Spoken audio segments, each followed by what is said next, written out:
The forest screamed with silence, the kind that claws at your bones and whispers of secrets too heavy to bear. I crouched behind the servants' quarters, my breath hitching as the howl of the Lycan King's pack tore through the night. My name is Elias Kane, and for 23 years, I've hidden who I am because the truth would kill me. I was born with a curse in my veins, a bloodline so rare it could topple empires or ignite wars among the Lycan clans. My mother, a fugitive from the royal court, raised me among humans in a nowhere town in upstate New York, teaching me to blend, to serve, to disappear. Never let them see your eyes glow, she'd whisper, her hands trembling as she dyed my hair to mask its unnatural sheen. But tonight, under the blood moon's cruel gaze, my disguise was unraveling. The Lycan King, Kashinvarn, had come to our estate unannounced, his pack sweeping through the Adirondack wilderness like a storm. The other servants whispered he was hunting a traitor, someone whose blood carried the mark of the lost royal line. I kept my head down, scrubbing floors in the grand hall, my heart pounding as his shadow loomed closer.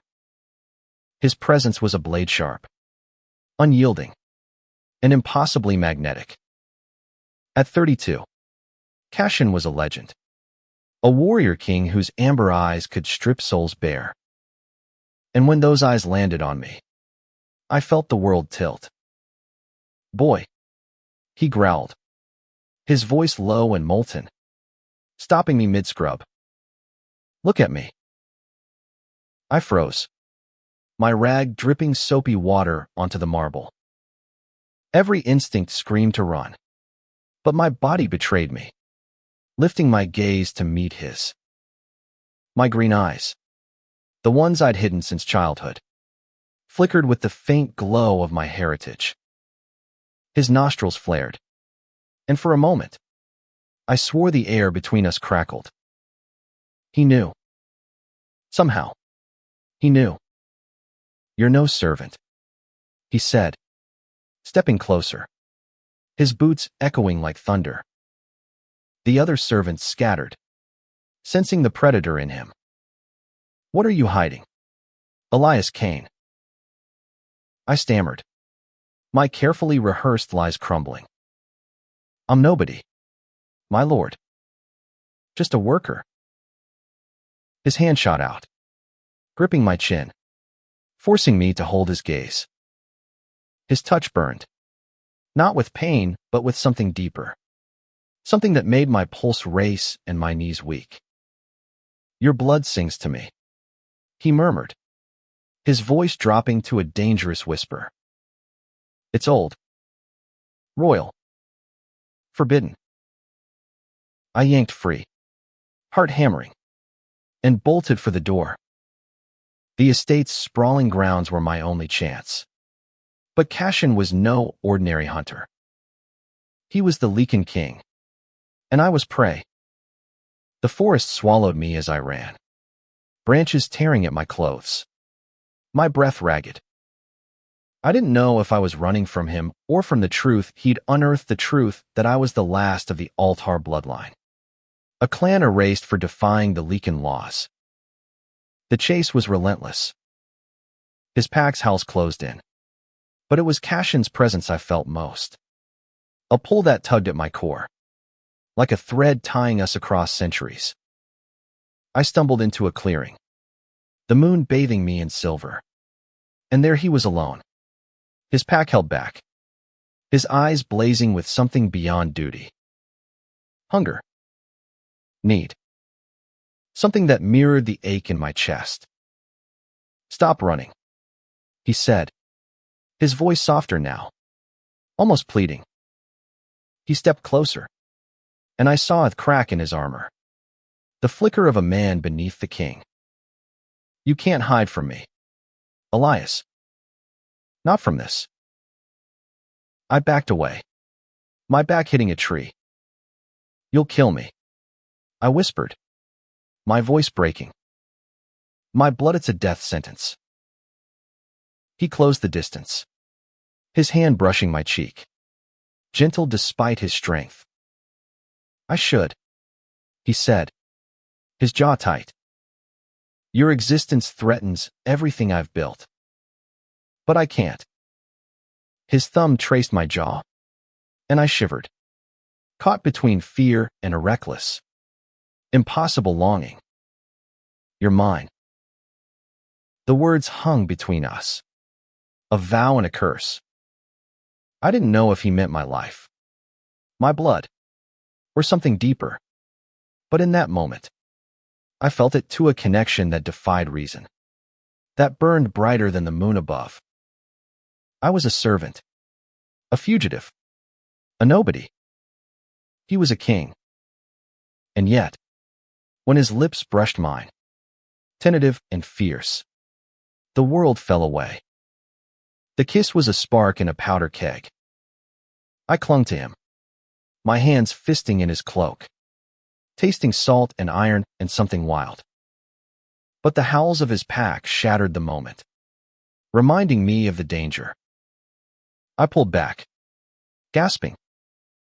They'll tear me apart, I said, my voice raw. Your laws, my laws be damned. He growled, his eyes flashing. I'll protect you. But protection came at a cost. The pack was closing in, and I saw the conflict in his eyes: duty versus desire, the king versus the man. He grabbed my hand, pulling me deeper into the forest. Run with me, he said. Not from me.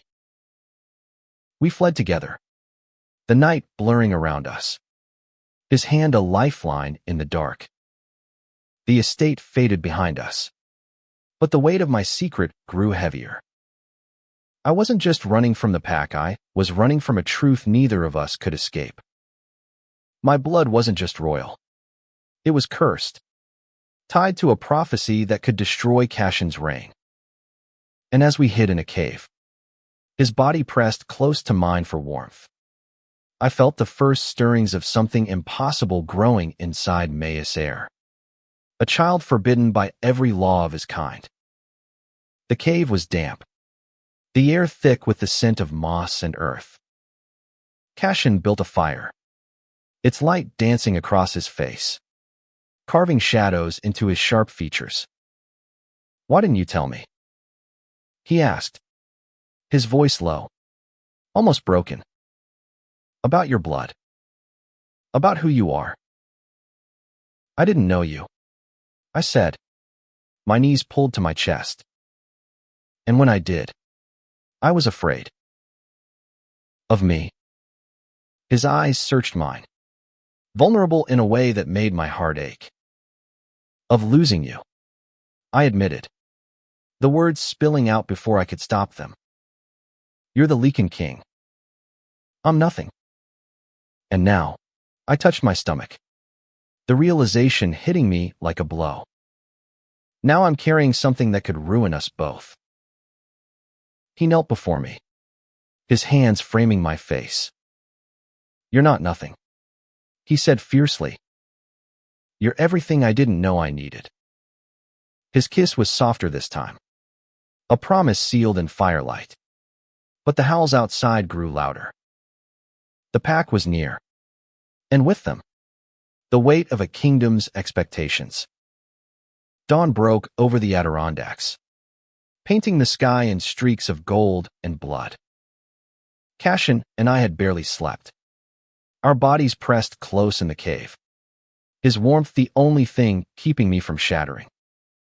The pack's howls had faded, but the silence was worse. It meant they were planning, waiting, hunting. Cashin's hand rested on my shoulder, his touch grounding me even as my mind spiraled. We can't stay here, he said, his voice steady but laced with urgency. My betas are loyal, but they're bound by the old laws. If they find you, if they sense what you carry. He didn't finish, but his eyes darkened, and I knew. A child born of a forbidden bloodline wasn't just a scandal. It was a death knell for his rule. I nodded, my throat tight. Where do we go? There's a safe house, he said, standing and pulling me to my feet. An old cabin, hidden in the mountains. My mother used it when she defied the council. We'll be safe there for now. The journey was grueling. The forest a maze of shadows and snapping twigs. Cassian moved like a predator, every step deliberate, his senses alert for any sign of pursuit. I struggled to keep up, my body already feeling the weight of the life growing inside me. It was too soon. Unnatural. A mark of my cursed blood. Lycan pregnancies were rare. Sacred. But mine was a blasphemia child conceived between a king and an outcast. We reached the cabin by dusk. A ramshackle structure buried in pine and snow. Inside, it was sparse but warm, with a fireplace and a single bed draped in furs. Cassian lit a fire, and as the flames roared, he turned to me, his expression unreadable. Tell me everything, he said. No more secrets. I sat on the bed, my hands twisting in my lap. The story poured out me mother's escape from the royal court. The prophecy that marked our bloodline as both savior and destroyer. The years I spent hiding among humans. She said the altar line was cursed. I finished, my voice barely above a whisper. That our blood could awaken the old magicor, burn the world to ash. Cassian's jaw tightened, but he didn't pull away. Instead, he sat beside me, his hand finding mine. And you think this child? He hesitated, his eyes dropping to my stomach. You think it's the prophecy? I don't know, I admitted, tears stinging my eyes. But I feel it. Cassian. It's not normal. It's growing too fast. And I'm scared. He pulled me into his arms, his embrace fierce and protective. You're not alone, he said, his voice rough with emotion. Whatever this is, we face it together. For a moment, I let myself believe him. His scent pine, leather, and something wild filled my lungs. And I buried my face in his chest, letting the world shrink to just us. But the world didn't stay small. A sharp knock at the door shattered the quiet, and Cassian was on his feet in an instant, his body shielding mine. Who's there? He growled, his voice a low rumble. A woman's voice answered, cool and commanding. It's Mara, my lord. You're Beta. We need to talk. Cassian hesitated, his eyes meeting mine. Stay here, he whispered, then opened the door just enough to slip outside. I pressed my ear to the wall, catching fragments of their conversation, words like traitor, bloodline, and council. Mara's tone was sharp, insistent, and Cassian's responses grew heated. When he returned, his face was a storm. They know, he said, his voice tight.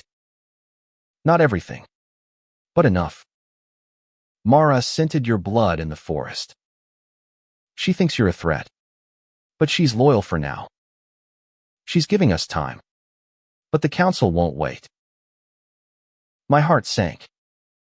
The Lycan Council was a shadow over Cassian's reign, a group of elders who clung to ancient laws like gospel. A forbidden heir would be their excuse to dethrone him or worse. What do we do? I asked, my voice trembling. We fight, he said, his eyes blazing. For you. For us. For our child. That night, we made a plan. Cassian would confront the council, claiming I was under his protection. While I searched for answers about the prophecy, my mother had left a journal, hidden in the estate, that might hold clues. But returning meant risking everything. As we lay together, his arms around me, I felt the weight of our choices. His kisses were desperate, each one a defiance of the laws that sought to tear us apart. By morning, we were on the move again, back toward the estate. The forest felt different now, alive with eyes and whispers. Cashin's pack was tracking us, and I could feel their judgment, their hunger for order. But Cashin's hand in mine was a tether, a reminder that love could be a rebellion. As we neared the estate, a figure stepped from the shadows, Mara, her eyes cold but curious. "You're not what I expected," she said, her gaze flicking to me. "He's risking everything for you." "Why?" I met her stare, my voice steady despite the fear. "Because I love him. And he loves me." She didn't answer, but her expression softened, just for a moment. Then she turned to Cashin. "The council's coming. You have until dawn." The estate loomed like a ghost in the pre-dawn mist, its spires clawing at the sky. Cashin and I slipped through the servants' entrance, my heart pounding as I led him to the attic where my mother's journal was hidden. Every creak of the floorboards felt like a betrayal, but Cashin's presence steadied me, his hand brushing mine with quiet strength. The journal was tucked behind a loose beam, its pages yellowed and fragile. I read aloud, my voice trembling as the prophecy unfolded. A child of the Altar bloodline, born under a blood moon, would either unite the Lycan clans or destroy them. My stomach churned, the weight of our child pressing against me, a reminder of the stakes.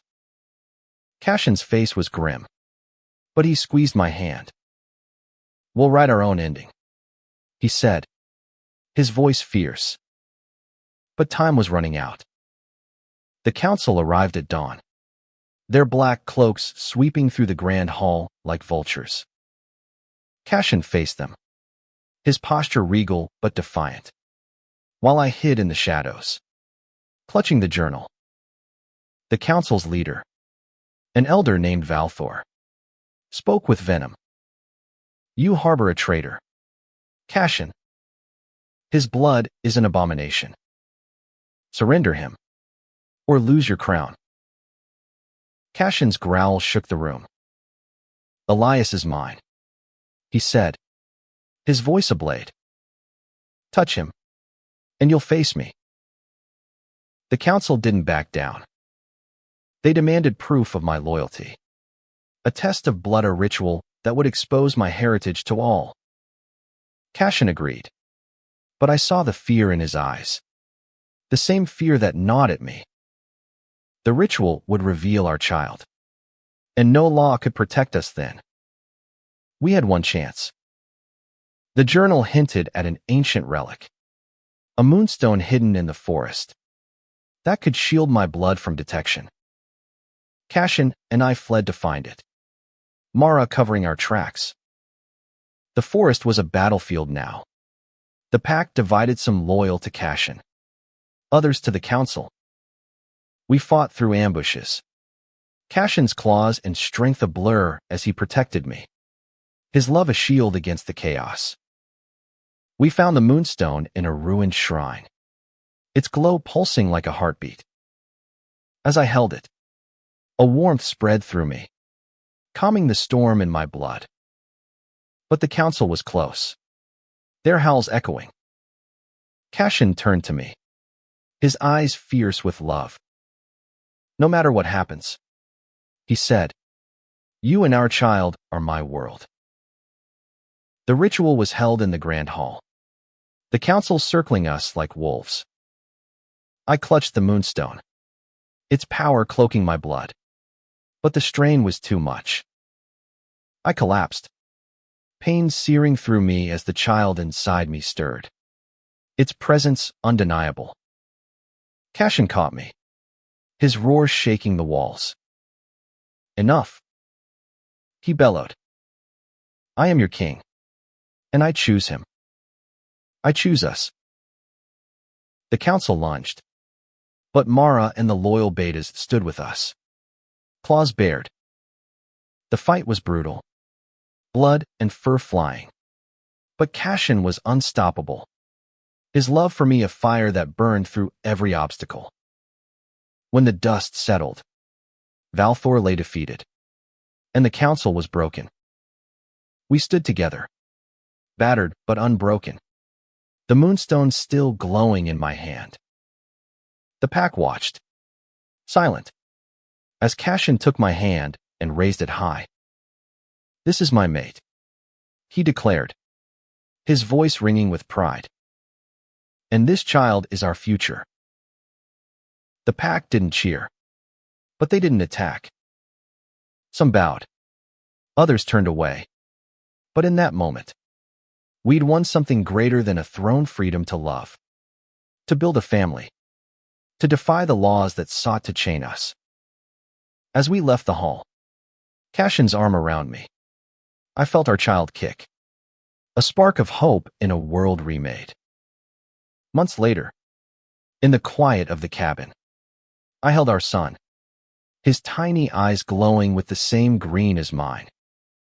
Cashin kissed my forehead, his smile soft but fierce. We did it, he whispered. We changed the story. And as the moon rose over the mountains, I knew he was right.